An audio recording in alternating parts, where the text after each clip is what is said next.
Hinold up at tinakot pa umanong babarilin ang isang estudyante sa Taguig City bago siya nilakawan ng cellphone. Nagpasama pa raw ang suspect at inangkas siya sa motorsiklo. Nahuli kami sa pagtutok ni Ian Cruz. Kung panonoorin lang sa CCTV, hindi mahalata basta ang umano'y hold up ang nagaganap sa kuhang ito sa Barangay Calzada, Taguig bago mag-alas 6 ng umaga.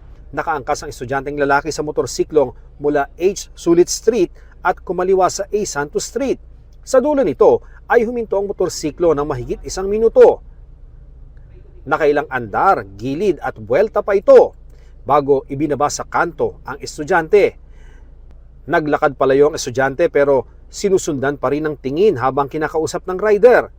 Tila may isinuksok na cellphone sa bulsa ang rider at kaswal na umalis na. Nalinawan ang nasa kuha sa kwento ng 12 anyos na angkas. Naramdam pa ang takot ng makausap ko kasama ang kanyang ina. Kwento niya, susunduin niya ang isang kaklase ng tanungin ng rider tungkol sa 3 tao na nagkataong kilala niya.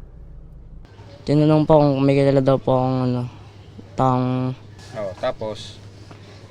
para magpapasama daw po siya. Pinangkas niya po ako, umangkas po ako.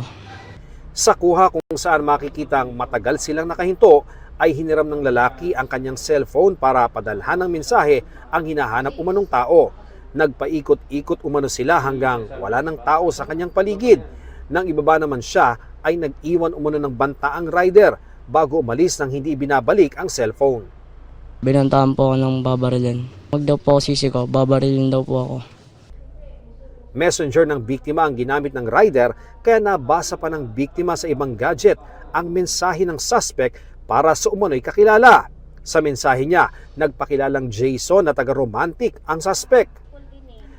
Ayon sa kanyang ina, first time nagdala ng cellphone ng anak dahil sa isang open exam kung saan pinapayagang mag-cellphone. Takot na takot anya ang anak dahil sa sinabi sa kanya. Babarilin daw niya po ako, papatayin niya ako mama. Paulit-ulit siya ng ganoon.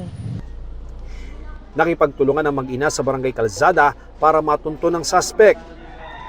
Katulong ko po yung bawas i-refer namin sa CSWD para mabigyan ng ginagawang counseling. Opo. Sinamahan din ng barangay ang mag-ina para formal na makapagreklamo sa Taguig Police. Ang kapal naman ng mukha mo, tsaka kung may konsensya ka pa, pakibalik yung cellphone. 2 days pa lang nahawakan ng anak ko yun. Kung sa bagay, kung hindi mo man yun ibalik, hindi mo rin magagamit yun dahil ipapablock namin mismo. Para sa GMA Integrated News, Ian Cruz nakatutok, 24 oras.